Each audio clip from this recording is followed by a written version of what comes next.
नमस्कार, बहुत स्वागत है आप सभी लोगों का हमारे समृद्धि आईएएस के यूट्यूब चैनल पर।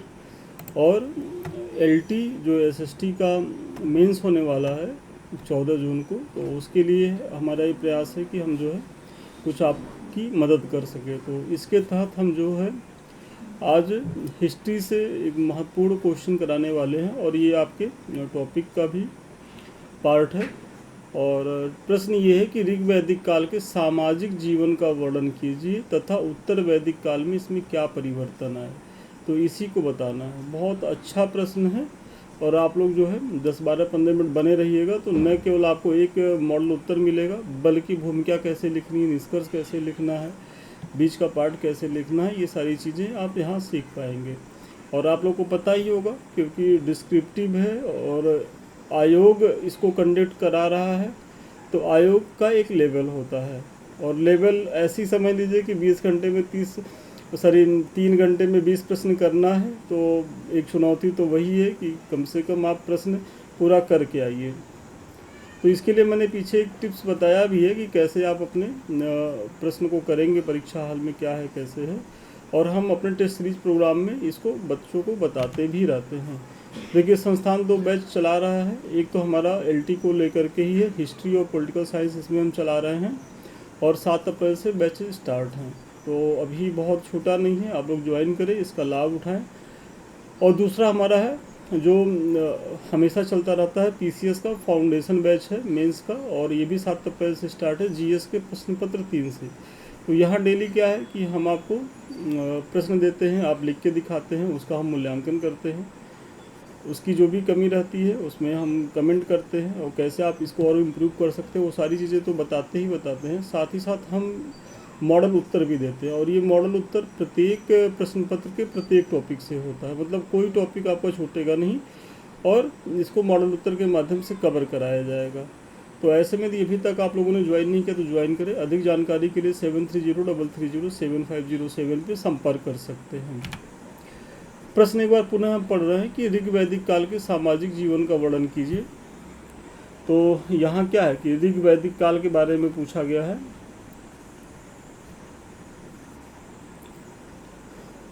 और ऋग वैदिक काल में भी क्या है कि सामाजिक जीवन के बारे में पूछ रहा है कि वर्णन कीजिए तथा उत्तर वैदिक काल में इसमें क्या परिवर्तन आया, ये बताना है। तो सबसे पहले थोड़ा सा आप भूमिका में देखिए, बच्चे करते क्या है ना कि तुरंत सामाजिक जीवन पर उतर आते हैं। 15-20 शब्दों में एक भूमिका दीजिए, 12 अंक का प्रश्न है, 200 शब्दों में लिखना है, तो एक भूमिका बहुत ज़रूरी होती है। और यूपी कमीशन में आपको ये पता होना चाहिए कि भूमिका और निष्कर्ष के लिए भी अंक निर्धारित है। यदि आप छोड़ के आएंगे तो वहाँ भी आपका नंबर कटेगा। तो ऋग वैदिक और उत्तर वैदिक काल, मतलब जिनका टाइम पीरियड अगर देखा जाए, तो ऋग वैदिक का जो काल है वो 1500 से 1000 बीसी है, और उत्तर वैदिक का काल जो है वो मोटा मोटा आप देखेंगे कि 1000 से 600 बीसी के बीच में है। तो भारतीय समाज के 2 अलग अलग चरण थे। प्रारंभिक ऋग वैदिक समाज अपेक्षाकृत सरल, समतावादी और जन आधारित था। मतलब आप थोड़ा सा परिचय में बता रहे हैं कि जो प्रारंभिक ऋग वैदिक समाज था, मतलब जो 1500 से 1000 ईस्वी के बीच का काल था, तो उसके लोग क्या थे कि सरल थे, समतावादी थे और जन आधारित था। मतलब अभी उस तरीके की जटिलताएं नहीं आई थी सामाजिक संरचना वाली, जो आगे आने वाली हैं। जबकि उत्तर वैदिक काल में स्थायी जीवन, कृषि आधारित अर्थव्यवस्था और ब्राह्मणवादी प्रभाव ने समाज को अधिक जटिल, असमान और कठोर बना दिया। तो देखिए, आप अपनी भूमिका में ही किस तरीके से स्मार्ट तरीके से अपने प्रश्न में भी उतर गए कि आप थोड़ा सा उत्तर वैदिक काल का ब्रीफिंग कर दिए कि क्या स्थिति होने वाली है और ऋग वैदिक काल में कैसी स्थिति थी। अब इसी को आगे चल करके आप एक्सप्लेन कर दीजिए और एक निष्कर्ष दे दीजिए। तो सबसे पहले बताइए कि ऋग वैदिक काल का जो सामाजिक जीवन था, इसमें आप देखेंगे कि समाज कैसा था। तो समाज पितृ सत्तात्मक और कबीलाई था। मतलब जब कबीलाई जीवन रहेगा तो ये उसमें ये मान के चलिए कि वहाँ मेल जो होगा उसकी भूमिका ज़्यादा रहेगी, क्योंकि ये ऐसी लोग हैं जो घुमंतु प्रवृत्ति के होते थे, आज वहाँ कल वहाँ। तो ऐसे में वहाँ मेल केंद्रीय भूमिका में रहेगा और फीमेल एक तरीके से उसके पीछे रहेगी। तो इसीलिए जो ऋग वैदिक काल का जो समय है चूँकि कबीलाई था इसलिए यहाँ पितृसत्तात्मक सत्ता थी। हालांकि इस समय महिलाओं को भी यथोचित क्या था, तो सम्मान प्राप्त था। मतलब ठीक है, पितृसत्तात्मक सत्ता तो थी, मतलब पिता का वैल्यू तो था, लेकिन माता जी की भी वैल्यू उतनी ही थी, मतलब उनसे कम नहीं थी। वे धार्मिक कार्यों एवं शिक्षा में भाग लेती थी। कौन? महिलाएं लेती थी, जैसे लोपामुद्रा, घोषा, सिकता, अपाला, ये सब क्या है, तो ऋग वैदिक कालीन जो है विदुषी महिलाएं हैं। तो इससे स्पष्ट होता है कि पितृसत्तात्मक होते हुए भी जो है वहाँ जो मातृशक्ति है उसका यथेष्ट सम्मान था समाज में। पर्दा प्रथा एवं बाल विवाह नहीं था, ये सब दूसरी बड़ी विशेषता है महिलाओं को लेकर के कि ऋग्वेद में पर्दा प्रथा और बाल विवाह नहीं था, जो आगे चल करके महिलाओं को लेकर के एक गंभीर समस्या थी। इसी तरीके से आप देखेंगे तो विधवा विवाह का प्रचलन भी था, नियोग प्रथा भी थी, यहाँ नहीं मेंशन है, आप उसको भी ऐड कर सकते हैं। तो महिलाओं को इतनी आज़ादी थी।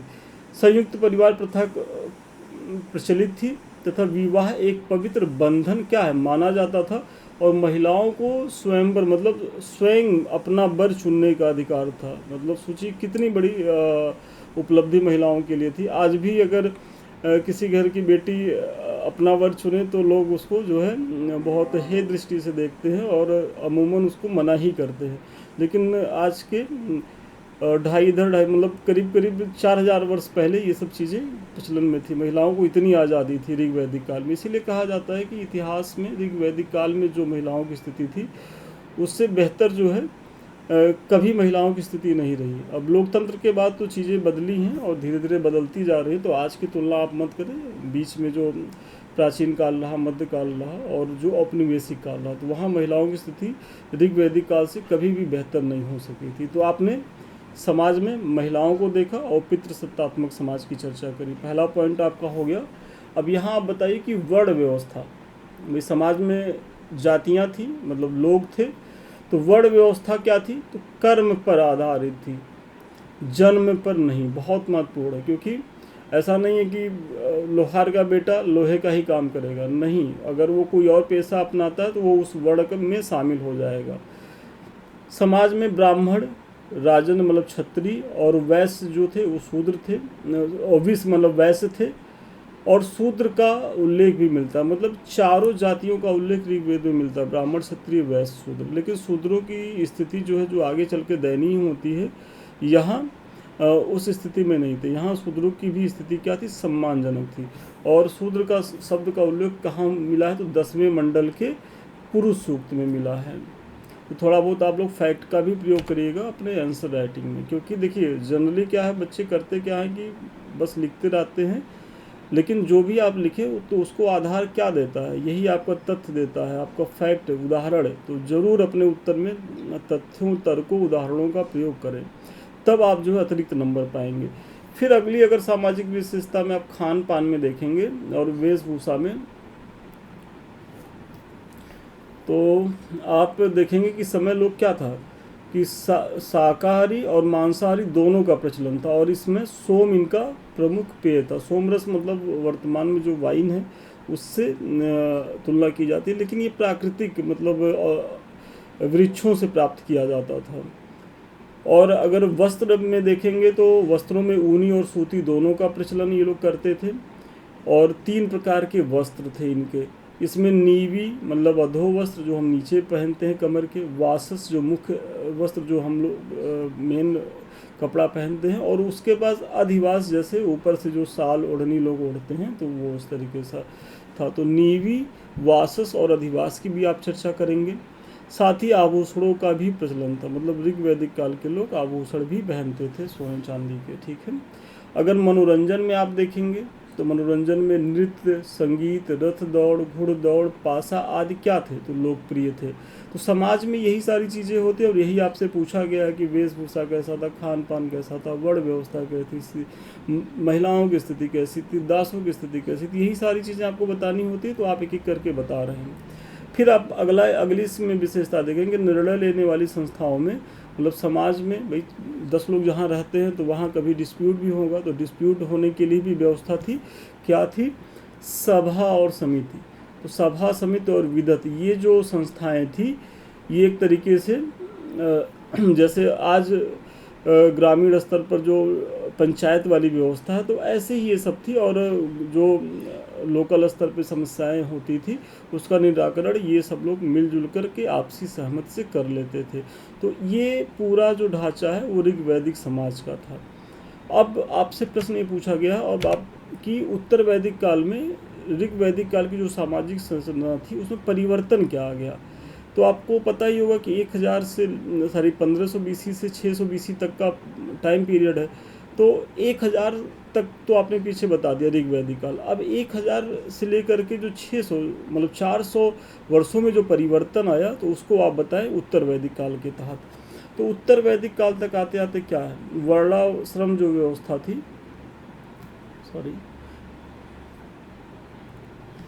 जो वर्णाश्रम व्यवस्था थी वो क्या है, अपनी कठोरता को प्राप्त करने लगी। मतलब जहाँ जो वर्ण थे वो कर्म के आधारित थे वहाँ, अब यहाँ आते आते क्या हो गया, वो जन्म आधारित हो गई। मतलब अब लोहार का बेटा जो है वो लोहार ही कहलाएगा, भले ही उसका कुछ भी कर्म हो। तो ये चीज़ें, और जो वर्तमान में बनिया का बेटा बनिया, ब्राह्मण का बेटा ब्राह्मण, तो ये जो आज आप देख रहे हैं जो वर्ण आधारित व्यवस्था आई है जाति वाली, तो ये उत्तर वैदिक काल की देन है। अब आपको समझ में आ रहा होगा उत्तर वैदिक काल में 4 वर्णों की संकल्पना मजबूत हुई एवं शूद्रों की स्थिति में गिरावट आई। देखिए यहाँ क्या है, जो 4 वर्ण थे ब्राह्मण क्षत्रिय वैश्य शूद्र, तो इस काल तक आते आते ये और ज़्यादा अपनी जड़ें जमा चुके थे। और यहाँ एक डिमेरिट निकल के आती है कि शूद्रों की स्थिति जो ऋग्वैदिक काल में बेहतर स्थिति में थी, यहाँ तक आते आते उनकी स्थिति में काफ़ी जो है गिरावट दर्ज होने लगी और शूद्रों को दास तक बनाया जाने लगा। ठीक है। फिर अगला जो स्थिति है महिलाओं को लेकर के, जो महिलाएं वहाँ मतलब शिक्षा में भाग लेती थी, उपनयन संस्कार उनका होता था, वो स्वयं अपना वर चुनती थी और साहित्य में भी उनका बड़ा योगदान होता था। ऐसी महिलाओं की स्थिति यहाँ क्या है कि गिरावट है। इसमें आप देखेंगे कि इनका जो उपनयन संस्कार है वो बंद कर दिया गया। राजनीति एवं संपत्ति में अधिकार जो है इनके सीमित कर दिए गए, पहले वहाँ पर्याप्त अधिकार थे। बाल विवाह और सती जैसी कुप्रथाएं भी उत्तर वैदिक काल में देखने को मिलती हैं। तो ये डिमेरिट हुई किसमें, महिलाओं में। आश्रम व्यवस्था की शुरुआत हुई, मतलब ऋग वैदिक काल में आप देखेंगे कि आकर के जो चारों आश्रम का कॉन्सेप्ट है, ब्रह्मचर्य, गृहस्थ, वानप्रस्थ, संन्यास, तो इसके भी आगमन की शुरुआत कहाँ होती है, तो ये होती है उत्तर वैदिक काल में। गोत्र संस्था के तहत अब एक ही गोत्र में जो है विवाह को लेकर के निषिद्ध कर दिया गया। मतलब अब ये कह दिया गया कि यदि आप एक गोत्र के हैं तो आप विवाह नहीं कर सकते। इसीलिए जो खाप पंचायतें आप देखते होंगे यहाँ जो पश्चिमी उत्तर प्रदेश, हरियाणा, पंजाब में हैं, तो वहाँ यही समस्या है कि वो लोग एक गोत्र में इसको मानते नहीं हैं। और आज भी जो है आप लोग की शादी विवाह अगर जिनकी हो गई है उनको पता होगा, जिनकी होने वाली होगी वो भी जाने कि जब वर पक्ष और वधू पक्ष आपस में मिलते हैं तो सबसे पहले यही पूछते हैं कि आप किस गोत्र में हैं। तो अगर सेम गोत्र के लोग होते हैं तो ऐसे में विवाह नहीं होता है। तो इसकी शुरुआत कहाँ होती है, इसकी शुरुआत उत्तर वैदिक काल में होती है। फिर उत्तर वैदिक काल में एक बड़ी समस्या आती है कि जटिल कर्मकांडों मतलब यज्ञों का महत्व बढ़ गया था।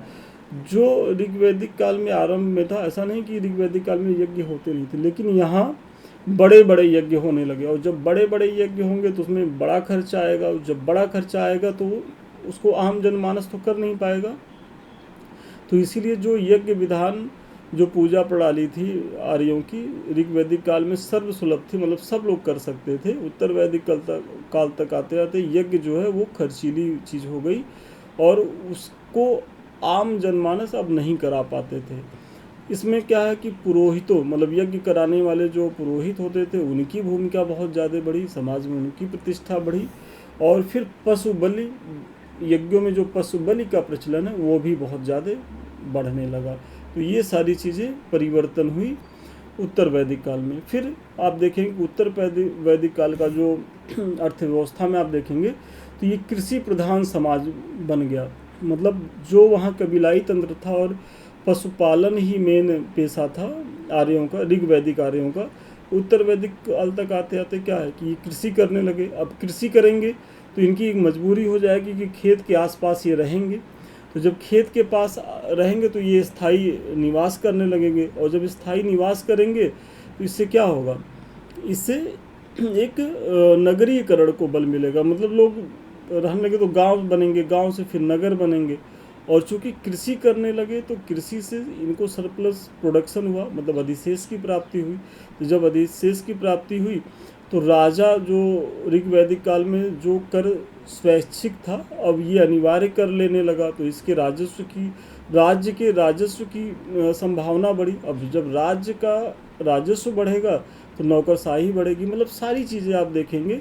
और यही कारण है कि देखेंगे कि उत्तर वैदिक काल तक आते आते एक पृष्ठभूमि तैयार हो जाती है किसकी, जो 6th सेंचुरी BC में जो नास्तिक संप्रदायों का उदय होता है, बौद्ध धर्म, जैन धर्म, और जो नगरीकरण का विकास होता है, जिसे द्वितीय नगरीय क्रांति कहा जाता है। तो द्वितीय नगरीय क्रांति का जो प्रारंभ है कहीं न कहीं उत्तर वैदिक काल में ही देखा जाता है। अब द्वितीय नगरीय क्रांति क्यों, क्योंकि पहली नगरीय क्रांति कौन थी, आप लोग कमेंट करके बताएं सब लोग। तो निष्कर्षतः कहा जा सकता है कि उत्तर वैदिक काल में सामाजिक जीवन अधिक संगठित, वर्गीकृत, अनुशासित हो गया, जो ऋग वैदिक काल की तुलना में सामाजिक दृष्टि से बड़ा परिवर्तन क्या है वो दर्शाता है। तो इसी तरीके से आप निष्कर्ष देके अपने उत्तर को ख़त्म करें। और मुझे बड़ा भरोसा है कि इस प्रश्न के माध्यम से न केवल आपको एक मॉडल उत्तर मिला होगा, बल्कि भूमिका निष्कर्ष कैसे लिखना होगा इसके बारे में भी कुछ हम बता पाएंगे। 2 बैच हमारे चल रहे हैं, अभी तक आप लोगों ने ज्वाइन नहीं किया तो ज्वाइन करें, इसका लाभ उठाएं। और देखिए यहाँ वही एक डेली आपको हम प्रश्न देंगे, आप उसका उत्तर लिखेंगे, मार्किंग होगी, और फिर हम मॉडल उत्तर देंगे, और आपका कोई भी टॉपिक जो है वो इससे छूटेगा नहीं। ये कुछ हमारे लिंक्स हैं, अभी तक आप लोगों ने ज्वाइन नहीं किया तो ज्वाइन करें। देखिए सबसे पहला तो ये हमारा समृद्धि IAS का ऑफिशियल है टेलीग्राम चैनल @समृद्धि IAS करके, तो यदि अभी तक आपने ज्वाइन नहीं किया तो ज्वाइन करें। दूसरा हमारा है समृद्धि IAS यूट्यूब, जिससे हम आप रूबरू हो रहे हैं। तो प्लीज़ यदि वीडियो अच्छा लग रहा हो, आपको लग रहा है कि काम का सर पढ़ा रहे हैं, तो एक कमेंट आपका बनता है, और आप इसको लाइक भी करें, शेयर भी करें, ताकि जो है हमारा और मनोबल बढ़े और हम आपको और वीडियो बना के दें। ऐसे अधिक जानकारी के लिए या हमसे जुड़ने के लिए या हमारे किसी बैच को परचेज करने के लिए 7303307507 पे आप संपर्क कर सकते हैं। तो ठीक है, आज के लिए इतना ही। पुनः मिलते हैं नए वीडियो में नए क्लास के साथ। तब तक के लिए धन्यवाद, शुभकामनाएं आपको।